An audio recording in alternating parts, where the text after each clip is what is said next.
Welcome friends, am Singh foundation YouTube channel पे आप लोग का स्वागत है। दोस्तों, आपको पता है कि बीपीएससी के 64वीं और 65वीं लगातार दोनों एग्जामिनेशन में जो पेपर जीएस 2 थे उसमें लो मार्किंग काफ़ी देखने को मिला है। जो पास कर चुके हैं, जिनका सिलेक्शन हो चुका है, उनका भी जीएस पेपर 2 में काफ़ी कम स्कोर है। इवन 110, 112, 120 इस तरह के स्कोर हैं।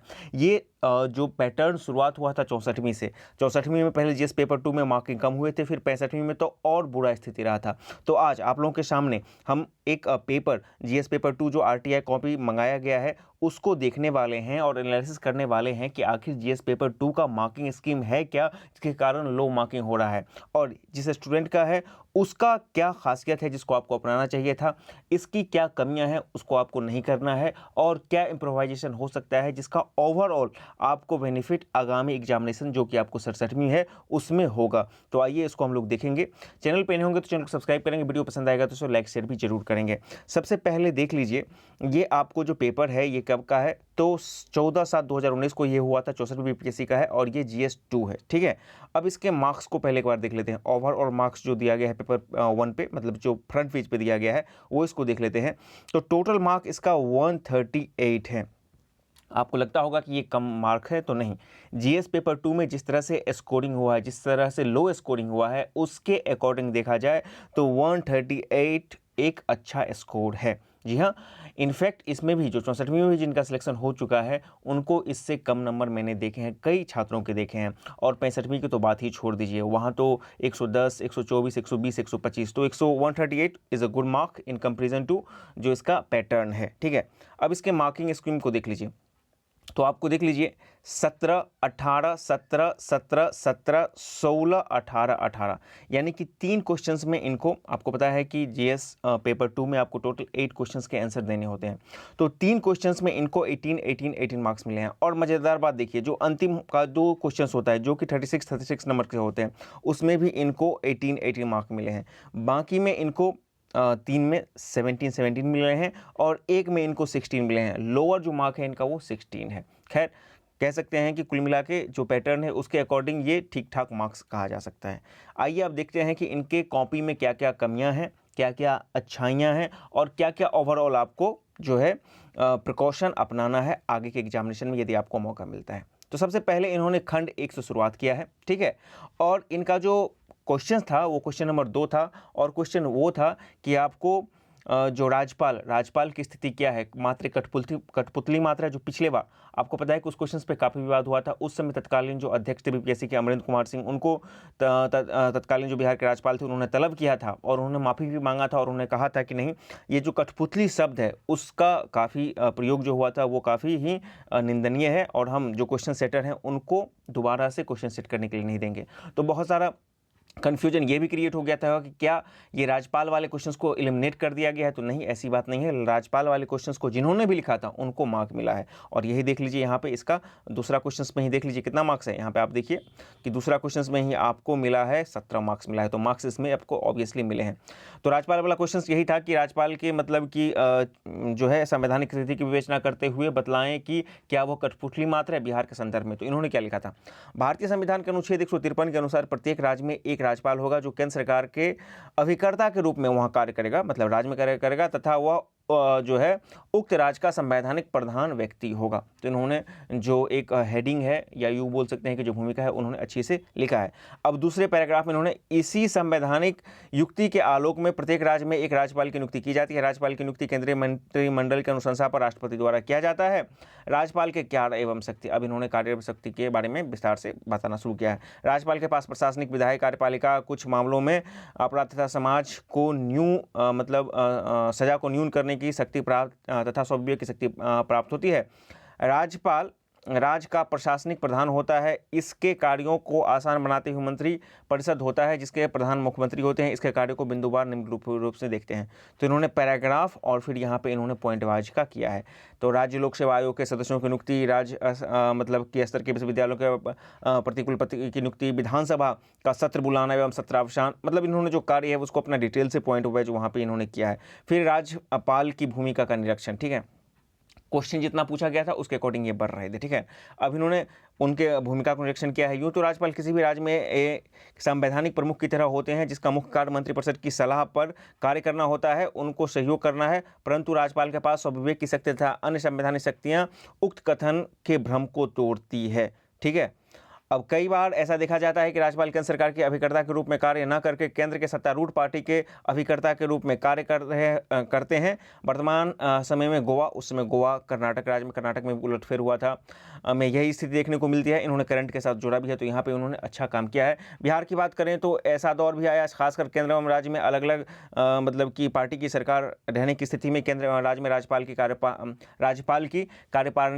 कार्यप्रणाली को लेकर विवाद जो है रहा था। अब उसके कुछ एग्जाम्पल्स यहाँ पर इन्होंने पेश किया है कि 2005 में के दौरान तत्कालिक राज्यपाल बूटा सिंह का कार्यकाल, 2015 के दौरान केंद्र में एनडीए एक एवं बिहार में गठबंधन की सरकार के दौरान विवाद आदि, ठीक है। तो इन्होंने मतलब कि इनके समझ में जो आया उन्होंने दिया है और अच्छा एग्जाम्पल इन्होंने दिया है। लेकिन वर्तमान में केंद्र एवं बिहार में एनडीए गठबंधन की सरकार है तथा वर्तमान राज्यपाल तथा मुख्यमंत्री के नेतृत्व में शासन सत्ता के सभी प्रशासनिक विधायी कार्य सुचारू रूप से चल रहे हैं। उपरोक्त विवेचनाओं से स्पष्ट होता है कि राज्यपाल की नियुक्ति के प्रत्येक राज्य में शासन के सुचारू रूप से चलाने के लिए किया जाता है, परंतु 1967 के बाद से केंद्र एवं राज्य में अलग अलग पार्टी की सरकारें बननी शुरू हुई तथा तब से राज्यपाल की भूमिका एवं कार्य प्रणाली पर प्रश्न चिन्ह लगाए जाने लगे हैं, जो एक हद तक सही भी है। यदि वर्तमान परिप्रेक्ष्य में बात करें तो संघ और राज्य सरकार को आपसी विवाद भुलाकर विकास कार्य को बढ़ावा देने हेतु साथ मिलकर कार्य करना चाहिए। इसके लिए राज्यपाल को सभी प्रकार के दबावों से मुक्त रखना चाहिए, क्योंकि राज्यपाल राज्य में कठपुतली भर नहीं है। इसी शब्द पर आया था कठपुतली, क्या राज्यपाल कठपुतली मात्र है, अपितु वह एक संरक्षक एवं अभिभावक की हैसियत में होता है। यानी राज्यपाल राज्य के समस्त कार्यों को प्रत्यक्ष एवं परोक्ष रूप से प्रभावित अथवा प्रेरित करता है। तो इनका ये कंक्लूजन यहाँ पे था, ठीक है ना। ये 4 लाइन यहाँ पे कंक्लूजन है, ठीक है। तो इन्होंने भूमिका भी अच्छा से लिखा है, कंक्लूजन भी अच्छा से लिखा है, बीच में इन्होंने कुछ पॉइंट्स को भी अच्छा दिया है। इनको कुल 10 और 7 कुल 17 नंबर दिए हैं, ठीक है ना। और ये 38 नंबर का क्वेश्चन था। अब सवाल उठता है, क्या ये 38 नंबर इनफ है, इससे ज़्यादा भी नंबर लाया जा सकता है? तो बिल्कुल लाया जा सकता है। जहाँ पे इन्होंने राज्यपाल की कार्य और शक्ति किया था, वहाँ पे इन्होंने देखिए इनका पैटर्न बिल्कुल पैराग्राफ और पॉइंट को किया है, इसीलिए इनको और कम स्टूडेंट के कंपेरिजन थोड़ा सा अच्छा नंबर मिला है। अब यहाँ पे इसको थोड़ा सा पाई डायग्राम, फ्लो चार्ट, इस तरह से चीज़ों को इस्तेमाल करते हैं तो जाके इनके नंबर्स और 2-4 नंबर बढ़ सकते हैं। जैसे कि आपके राज्यपाल की शक्ति, राज्यपाल के कार्य शक्ति है तो विधायी, ठीक है ना, विधायी, प्रशासकी, ठीक है ना, स्वविवेक का, इस तरह से वो कर देते, ठीक है ना। इन्होंने जो चीज़ें पॉइंट मतलब लिखी हैं डिटेल से लिखी हैं, उन्हीं चीज़ को यदि ये छोटे छोटे पैराग्राफ करके समझाते, 2-3 स्टेप्स लेते, तब क्या होता कि इनके नंबर्स बढ़ जाते, 2-4 नंबर और बढ़ जाते, और जो 17 है हो सकता है कि वो 20 तक पहुंच जाता है, 21 तक पहुंच जाता। तो निश्चित रूप से ये फिर जो 138 है इनका टोटल 150 के आसपास चला जाता। ऑल दो 138 जो पैटर्न है उसके कंपेरिजन में ये खराब नंबर नहीं है, लेकिन इनमें बढ़ने की संभावना है और आपको देखना है कि आप कहाँ कहाँ बढ़ा सकते हैं। अभी जो बच्चे जो भी तैयारी करते हैं निश्चित रूप से इन चीज़ों को करते हैं। राज्यपाल की शक्ति में अलग अलग का एक फ्लो चार्ट, एक डायग्राम, इस तरह की चीज़ों को करते हैं। करंट से भी इन्होंने जोड़ने की कोशिश की है। तो कुल मिला के ये इनका पहला क्वेश्चन था और भूमिका और कंक्लूजन को भी इन्होंने 2 लाइन में लिखा है, ठीक है। और भी इनको और वो बेटर कर सकते थे। चलिए अब दूसरा क्वेश्चन इन्होंने क्या चुना है कि भारतीय शासन में न्यायिक सक्रियता का नवीन अवधारणा। न्यायिक सक्रियता से भी एक प्रश्न था। तो जब न्यायालय किसी भी सामाजिक, आर्थिक और पर्यावरणिक, जन कल्याण आदि मामलों में संज्ञान लेकर उत्पन्न कमियों एवं खामियों को दूर करने हेतु सरकारों, संगठनों आदि को दिशा निर्देश देती है, इस प्रकार इस क्रिया को न्यायिक सक्रियता कहते हैं। तो एक तरह से इन्होंने देखिए बहुत ही अच्छा एक मतलब कि जो ओपनिंग होता है, आंसर लिखने का जो ओपनिंग होता है, पहला जो 2-4 लाइन होता है, बहुत अच्छे तरह से लिखा है। तो उन्होंने न्यायिक सक्रियता को एक तरह से डिफाइन कर दिया जो 4 लाइन में, ठीक है। अब आगे इन्होंने क्या किया है, न्यायिक सक्रियता की अवधारणा भारतीय लोकतंत्र एवं शासन व्यवस्था में एक नई अवधारणा है जिसका क्रमबद्ध विकास अथवा विस्तार पिछले कुछ दशकों में हुआ है। भारत का सर्वोच्च न्यायालय एवं राज्यों का उच्च न्यायालय इस प्रकार के कार्य प्रणाली को अपने अपने अधिकार क्षेत्र यानी कि न्यायिक क्षेत्र में करते हैं जब उन्हें महसूस होता है कि संबंधित शासन, प्रशासन, संघ एवं संगठन अपने दायित्वों को सही ढंग से निष्पादन नहीं कर पा रहे हैं। ऐसी स्थिति में न्यायालय जो है आवश्यक सुधारात्मक निर्देश जारी करता है। जैसे पिछले वर्ष राजधानी दिल्ली की हवा की स्थिति को लेकर केंद्र एवं राज्य दिल्ली राज्य सरकार को आवश्यक दिशा निर्देश एवं सर्वोच्च न्यायालय द्वारा दिया गया था। देखिए इन्होंने जो कंटेंट दिया है वो लाजवाब है। इनके अपने स्तर के अकॉर्डिंग इन्होंने बहुत ही अच्छे ढंग से उनको बिल्ड करने की कोशिश किया है और कंटेंट भी दिया है और उसको करंट परिप्रेक्ष्य से जोड़ने की कोशिश किया है। बस थोड़ा सा क्या है ना कि इसको चार्ट, डायग्राम, मतलब आप इसको देखिएगा तो चार्ट, डायग्राम या फ्लो चार्ट, इस तरह की चीज़ों का, ग्राफ का आपको बिल्कुल अभाव मिलेगा। और वही जब ये दे देते हैं ना, आपको नंबर चुराना पड़ेगा। किसी क्वेश्चन में आप 1 नंबर, 2 नंबर, 3 नंबर चुराते हैं, 1 नंबर भी चुराते हैं तो 8 है तो 8 नंबर बढ़ गया, तो सीधे आपका, मतलब आप समझ सकते हैं ना कि आपका डिफरेंस पैदा हो जाता है, रैंकिंग में बहुत डिफरेंस पैदा हो सकता है। तो ये कंटेंट बहुत अच्छी डाल रहे हैं, इनका अपना मतलब कि पॉइंट वाइज और पैराग्राफ वाइज, इस दोनों को भी इन्होंने बहुत अच्छे से किया है। बस थोड़ा सा ये कोशिश करते कि चीज़ों को जब वो मतलब कि फ्लो चार्ट, डायग्राम या इन चीज़ों का इस्तेमाल करते हैं तो इनको कम मेहनत करनी पड़ता है, लिखना कम करना पड़ता है और प्रेजेंट बहुत बेहतर ढंग से होता है। तो इन चीज़ों को आपको ध्यान रखना है कि आपको सोचना पड़ेगा कि आपको कैसे लिखना है। और ये जब चीज़ें आप अभी मैंने हाल ही में जो यूपीएससी की 9th रैंकर है अल्पला मिश्रा का, उनका कॉपी देखा, उस तरह शुभम कुमार का देखा और भी बीपीएससी के टॉपर लोग को देखा था। तो उन लोग का मैंने देखा कि प्रत्येक क्वेश्चन में कहीं ना कहीं वो स्कोप निकाल लेते हैं, एक डायग्राम का, चार्ट का, फ्लो चार्ट का, और इसके कारण उनका नंबर बढ़ जाता है। वो ऐसा नहीं है कि 30 मार्क खान को ही मतलब कि ब्रह्मांड के अलावा कोई चीज़ लिख देते हैं, बिल्कुल यही चीज़ें लिखते हैं, बस उसको प्रेजेंट बेहतर ढंग से करते हैं। बाकी इनका जिन्होंने लिखा है उनका कंटेंट अच्छा है, बस थोड़ा सा वही चार्ट वगैरह का यहाँ पे कमी दिख रहा है, नहीं तो निश्चित रूप से इनके 150 तक ऑलरेडी जो है नंबर चल जाते हैं। अब इन्होंने मेन टॉपिक को टच किया है कि न्यायिक सक्रियता के पक्ष में तर्कों को बिंदुवार निम्न रूप से हम देख सकते हैं। यह प्रक्रिया संबंधित अब पक्ष दोनों की बात कर रहे हैं, पहले पक्ष की बात कर रहे हैं। तो यह प्रक्रिया संबंधित सरकारों की लापरवाही कार्यप्रणाली पर अंकुश लगाती है। ये देखिए इनका पॉइंटिंग वाइज बहुत अच्छा है।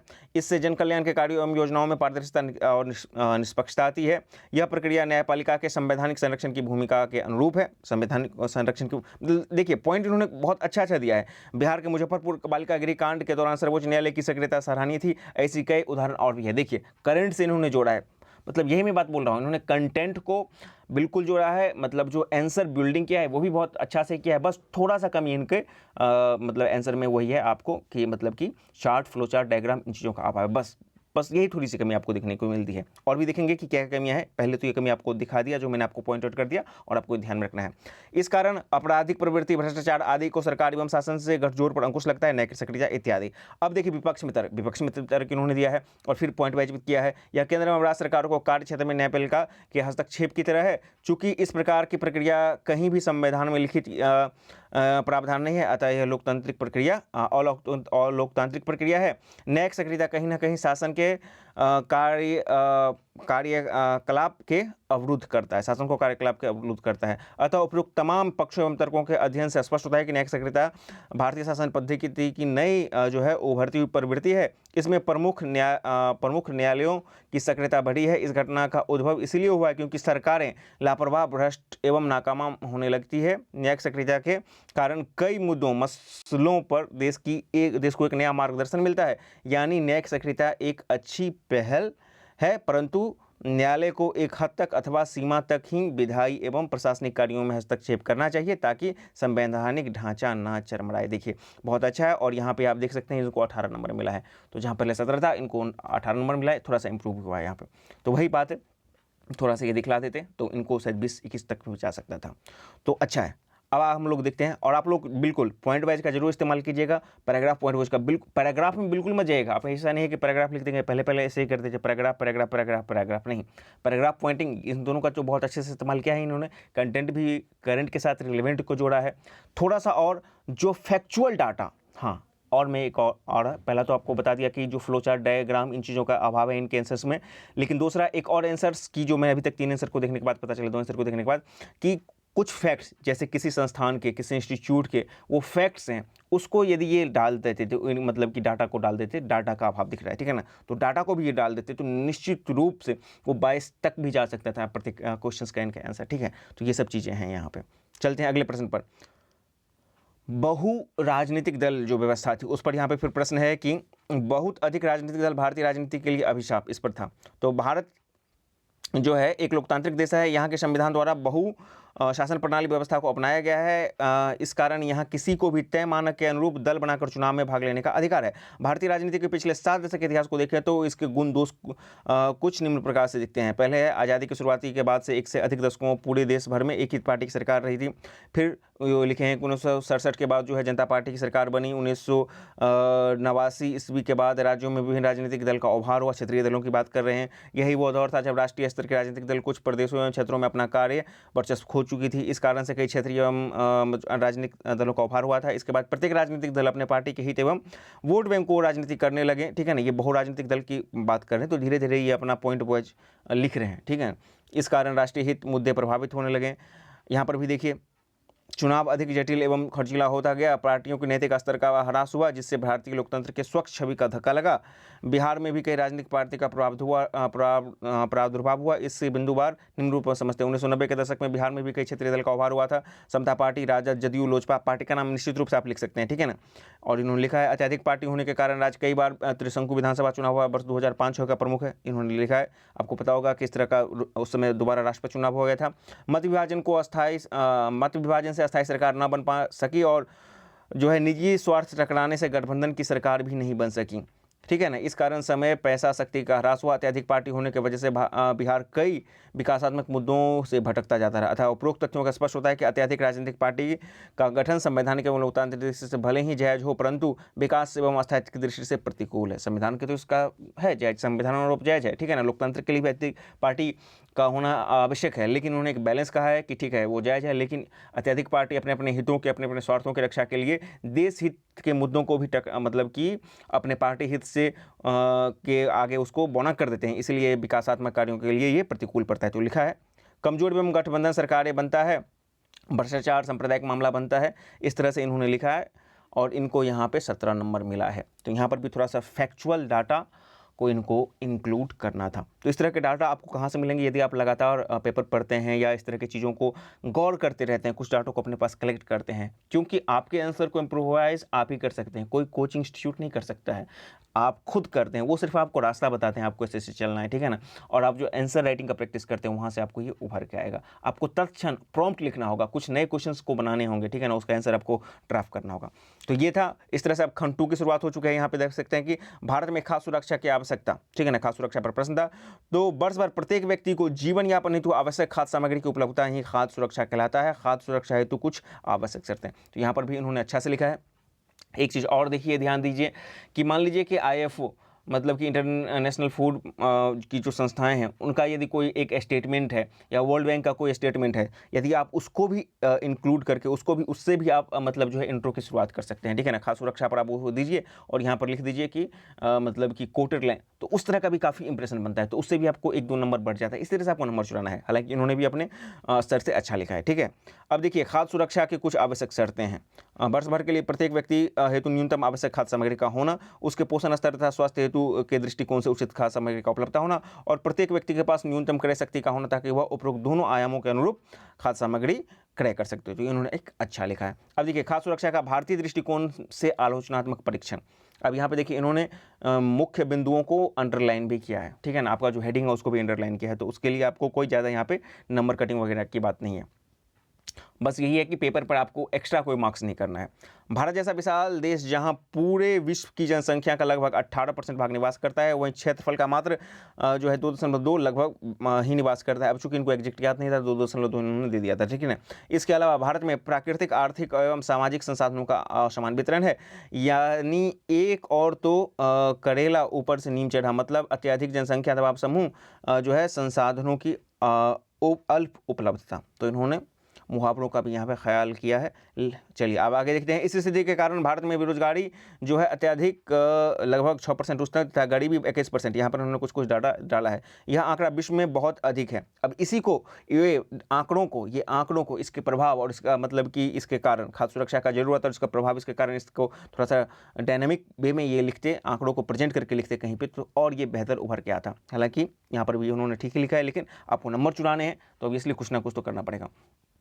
ग्लोबल इंडेक्स की रिपोर्ट के अनुसार भी भारत की रैंकिंग 100 के ऊपर तो कभी आसपास रहती है, ठीक है ना। एग्जैक्ट इनके पास डाटा नहीं था, तो इन्होंने एक मूल बात लिख दिया। आपको भी इस तरह का ख्याल रखना है कि यदि आपको एग्जैक्ट रैंकिंग नहीं पता है कि 121वीं है, 108वीं है या 101वीं है, 196वीं है, तो बस इन्होंने 100 का भी ऊपर 100 के नीचे तो यहाँ पर लिख दिया है। अतः यह भी चिंतनीय का विषय है। मतलब तमाम आंकड़े यही दिखलाते हैं कि भारत में भूखे व्यक्तियों की संख्या बहुत अधिक है और यही वास्तविकता भी है। भारत एक और चांद मंगल तक पहुंच चुका है, विश्व की 6ठी बड़ी अर्थव्यवस्था है, फिर भी अपने जो है जनसंख्या के 5वें हिस्से को 2 वक्त का सही रोटी उपलब्ध नहीं करवा पा रहा है। अतः यह खाद्य सुरक्षा कार्यक्रम की सशक्त आवश्यकता है। अब इन्होंने खाद्य सुरक्षा क्यों आवश्यकता है उस पर इन्होंने एक भूमिका बनाया। भारत में खाद्य सुरक्षा कार्यक्रम की शुरुआत एवं सफर इनमें उन्होंने 2013 में जो मतलब यूपीए एक गवर्नमेंट में।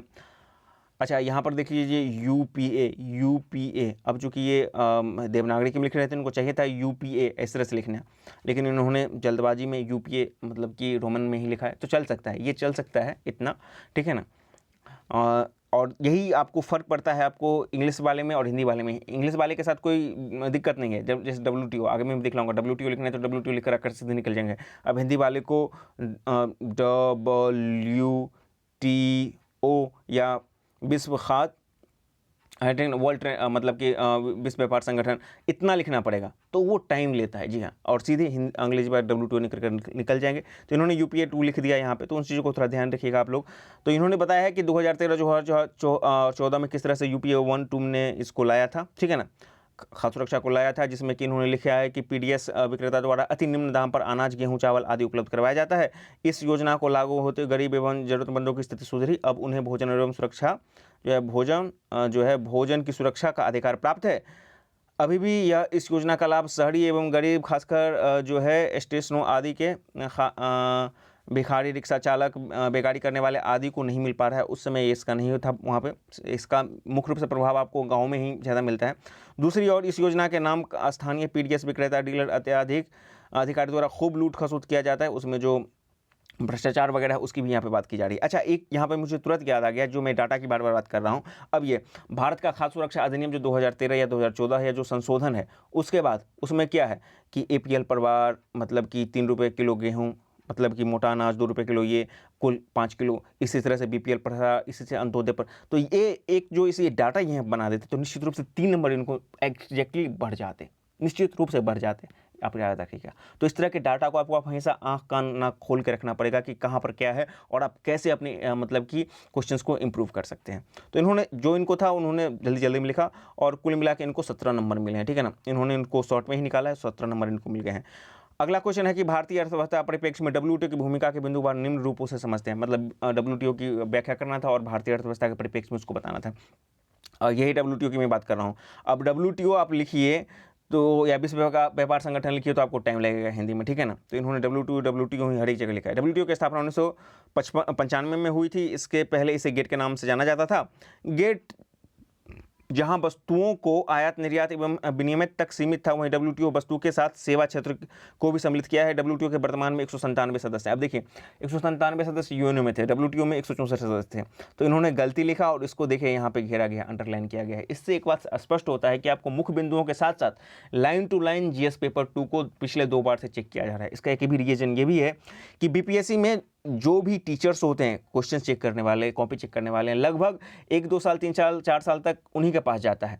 तो 64वीं में हुआ था वही, 65वीं में वही हुआ था, अब 66वीं में देखना होगा कि क्या वही पैटर्न रहेगा। मतलब यहाँ पे तो साफ है एक बात कि आपके क्वेश्चंस को अच्छे से चेक किया जा रहा है, लाइन बाय लाइन चेक किया जा रहा है और इसीलिए शायद थोड़ा सा मार्किंग कम होगा। इससे पहले मैंने आपको LSW का कॉपी दिखाया था, उसका भी RTI कॉपी हमारे चैनल पर अवेलेबल है, प्लेलिस्ट में जाकर देखिए। तो वहाँ पे एक पेज में जैसे ये पूरा एक पेज है, तो पूरा एक पेज में मात्र एक टिक है, वो एवरेज चल रहा था। लेकिन यहाँ पे ऐसी बात नहीं है, आपको लाइन बाय लाइन किया जा रहा है। और GS 1 में देखिएगा तो उसमें तो और अंडर लाइन बाय लाइन किया गया है चेक, ठीक है ना। तो हो जाता है कभी कभी, BPSC करती है। फिर उन्होंने 1990-91 के दौरान जब भारत में नई आर्थिक नीति के तहत उदारीकरण, निजीकरण वगैरह हुआ था, तो यहाँ पे वैश्विकरण को अपनाया था। तो WTO ने भारत के व्यापार को बढ़ावा देने हेतु काफ़ी मदद किया था। ये सब कुछ यहाँ पे किया है। और WTO के सदस्यीकरण की बात किया जा रहा है, पेटेंट कानून की बात की जा रही है यहाँ पे। अब भारतीय अर्थव्यवस्था के दृष्टिकोण से WTO के वर्तमान स्थिति, WTO ने भारत में उभरती अर्थव्यवस्था बनने का मार्ग तथा बाजार उपलब्ध करवाने में अहम योगदान दिया है। लेकिन पिछले कुछ वर्षों में WTO की भूमिका गौण हुई है, खासकर जब विकासशील एवं विकसित देशों की हितों की टकराव होती है। आपको पता है कि WTO में जो विकसित देश होते हैं वो अपनी बात मनवा लेते हैं। अमेरिका द्वारा शुल्क अमेरिका द्वारा शुरू किए गए संरक्षणवाद नीति ट्रेड वार की स्थिति पर वर्तमान समय में WTO नियंत्रण नहीं हो पा रहा है। आपको पता था उस समय चीन भारत सबसे WTO का काफ़ी मतलब सॉरी ट्रेड वार का काफ़ी चल रहा था, लेकिन उस पर WTO मौन था। तो ये सब चीज़ें इन्होंने लिखा है। और चीन के साथ हुआ ट्रेड वॉर, अब अमेरिका ने भारत को एवं अन्य विकसित देशों की तरफ भी मोड़ दिया है। तो इन्होंने करंट से भी जोड़ा था। अतः उपरोक्त सभी विवेचनाओं से स्पष्ट होता है कि भारत जैसे विकासशील देश में उभरती अर्थव्यवस्था बनने में WTO शरीक संस्थान का काफ़ी अहम योगदान है। और इनको यहाँ पे 17 नंबर मिला है। आज देख लीजिए यहाँ पे। तो जो चीज़ मैंने आपको कहा कि वही फैक्चुअल डाटा, फ्लो चार्ट आपने देखा होगा। इस पूरे कॉपी में अभी तक आपने कहीं पर भी फ्लो चार्ट या डायग्राम इन चीज़ों का जो नहीं देखा है, और प्रेजेंटेशन डाटा का भी अच्छा से नहीं देखा है, ठीक है ना। फिर भी इन्होंने फैक्ट को अच्छे से जोड़ा है, कंटेंट को डाला है, लेकिन वही कंटेंट को आपको पढ़ने के लिए भी समय चाहिए ना। ऑल तो ये लाइन बाय लाइन देख रहे हैं, लेकिन फिर भी जो झलकता है सीधे झलक जाएगा एक बार में, उस पर नंबर ज़्यादा मिलेगा, और जो नहीं झलकता है उसको कम नंबर मिलता है। कंपेरिजन और स्टूडेंट, इनका एक ठीक ठाक नंबर है 138, नॉट बैड, फिर भी और इसमें आने की संभावना थी। अब अंतिम क्वेश्चन क्या है? भारत की जनसंख्या की वृद्धि एवं आर्थिक विकास की समीक्षा। भारत एक विशाल जनसंख्या वाला देश है। वर्तमान में भारत की जनसंख्या लगभग 1.36 अरब हो गई है। अत्यधिक जनसंख्या विस्फोट के कारण अशिक्षा, गरीबी, कौशल का अभाव आदि सामाजिक आर्थिक समस्या उत्पन्न होती है, जिसके अंततः देश के विकास की गति प्रभावित होती है। अतः भारत जैसे विकासशील देश को तीव्र गति से विकास करने हेतु अपनी जनसंख्या वृद्धि को अवरुद्ध करना आवश्यक है। इस तथ्य को बिंदुवार निम्न रूप से समझते हैं। अब नीचे बताया गया है, चूंकि भारत सीमित आर्थिक, सामाजिक एवं अन्य न्यूनतम संसाधन है, परंतु जनसंख्या अधिक है। इस कारण गरीब समूह को सही रूप से समस्त मूलभूत सुविधाएं नहीं मिल पाती हैं। आगे है जो अर्थात पहली स्थिति की तुलना में दूसरी स्थिति लोगों को अधिक भोजन मिलेगा एवं स्वास्थ्य। यहाँ पर 2 स्थितियों का वर्णन किया है कि आपको एक समय आप मतलब कि एक परिवार है जहाँ पे अत्यधिक संख्या है, तो वहाँ पे वो सारा चीज़ उसमें भी बच जाएगा, और कम है तो कम है बटेगा। उन्होंने रोटी का उदाहरण दिया है। आगे इस तरह से उन्होंने एक रिपोर्ट के अनुसार देश में प्रत्येक साल लगभग 21 लाख ग्रेजुएट निकलते हैं, लेकिन उनमें कुशल लोग 5 से 10% ही होते हैं। तो इन्होंने याद नहीं था उस रिपोर्ट का, इन्होंने तो बस एक रिपोर्ट के अनुसार इन्होंने किया है। मतलब बाकी का 90% ग्रेजुएट देश की अर्थव्यवस्था पर बोझ है, चूँकि शिक्षा से भी इनको जुड़ा है। इसके अलावा अधिक जनसंख्या को समुचित भोजन, आवास, चिकित्सा सुविधाएं नहीं मिल पाना, गांव से शहरों की तरफ पलायन करना, अशिक्षा, बेरोजगारी, भूख एवं दिशाहीन जनसंख्या अनेक बुराई में फंस जाती है। अतः उपरोक्त बिंदुओं के अध्ययन से स्पष्ट होता है कि अत्यधिक जनसंख्या वृद्धि भारत के लिए गंभीर समस्या है। इस स्थिति के कारण भारत जनांकीय लाभांश लेने से चूक जाता है, क्योंकि भारत के पास आर्थिक एवं तकनीकी संसाधन सीमित है। इस कारण भारत को विकसित कार्य प्रतिकूल दिशा में चला जाता है तथा नियोजित तरीकों से मौजूद जनसंख्या को कुशल बनाकर भारत जो है विकास कर सकता है। यहाँ पर इनको 16 नंबर दिया गया है। आपने देखा होगा कि ये क्वेश्चन थोड़ा सा इनका कमजोर है बाकी क्वेश्चन के आंसर के कंपेरिजन में। अब तीसरा खंड है कि भारत में नदियों को सुदृढ़ परितंत्र है। यहाँ अनेक जो है सदानीरा नदियाँ हैं, जैसे गंगा, यमुना, ब्रह्मपुत्र आदि नदियाँ हैं, और कई शब्दों का यहाँ पर विकास किया गया है, ठीक है ना। कृषि, पेयजल आदि को सालों भर जलापूर्ति, यहाँ पर साइंस टेक का क्वेश्चन है आपको हो पाता है। इन समस्या के पीछे सबसे प्रमुख कारण है कि समुचित जल प्रबंधन का अभाव। वर्तमान में भारत में जल संकट का कारण है जल का अत्यधिक दोहन, नदियों के बड़े बड़े डैम बनाकर उसे प्रवाह तंत्र को नुकसान करना, नदियों को प्रदूषित करना, कम वर्षा एवं बदलती हुई जलवायु परिवर्तन, और सदानीरा नदियाँ जो है बरसाती नदियों के रूप में परिवर्तित हो रही है। वर्षा जल का सही संचयन नहीं हो रहा है, जल उपयोग करने का गलत परंपरा आदि। भारत में जल आपूर्ति खासकर पेयजल की समस्या को दूर करने हेतु जल प्रबंधन में विज्ञान प्रौद्योगिकी की भूमिका को बिंदुवार नंबर पर समझते हैं। तो यही था कि आपको विज्ञान प्रौद्योगिकी की क्या भूमिका है जल आपूर्ति और पेयजल को सुधार करने के लिए। तो नीति आयोग की रिपोर्ट के अनुसार जो है भारत जो है वर्तमान साल में 70 साल के भीषण जल संकट का सामना कर रहा है। महानगर, चेन्नई, महाराष्ट्र आदि में गांव देहात तक यही स्थिति है। बिहार की भी लगातार यही स्थिति, कई जिला जो है पेयजल के संकट से गुजर रहा है। इस समस्या से निपटान हेतु जो है संतुलन कायम करने होंगे, ताकि ग्लोबल वार्मिंग की स्थिति सामान्य हो और मानसून समय पर हो, वर्षा जल का संचयन हो, नदी जोड़ो परियोजना हो। इनकी जो भी चीज़ें थी इन्होंने अपना पॉइंट वाइज यहाँ पे दे दिया है। बिहार में कोसी मेची नदी जोड़ परियोजना सराहनीय है। पेयजल हेतु भूमजल के अलावे भूजल स्रोतों के तकनीक का विकास करना होगा, ठीक है ना। और सबों को 2024 तक नल से जल पहुँचाने की महत्वाकांक्षी योजना को पूरा किया जा सके, जो सरकार की योजना थी यहाँ पर उसका भी जिक्र कर दिया है उसने। आगे देखिए, कृषि हेतु भूजल के उपयोग को बढ़ावा देना होगा। ठीक है ना। और फ्यू ड्रॉप मोर क्रॉप जैसे परियोजना को भी यहाँ पर नाम दिया गया है। पानी को पुनः भरण के लिए वर्षा जल की बात यहाँ ने की है। बिहार सरकार द्वारा हर घर नल से जल योजना को एक महत्वपूर्ण पहल बताया है। अतः उपरोक्त बातों से स्पष्ट होता है कि वर्तमान समय में भारत को अपने उपलब्ध जल संसाधन का बेहतर वैज्ञानिक तथा प्रौद्योगिक प्रबंधन करना होगा, तभी वह मौजूदा जल संकट से निपट सकता है। इस दिशा में केंद्र और राज्य सरकार ने अपने स्तर पर कुछ बेहतरीन कदम उठाए हैं।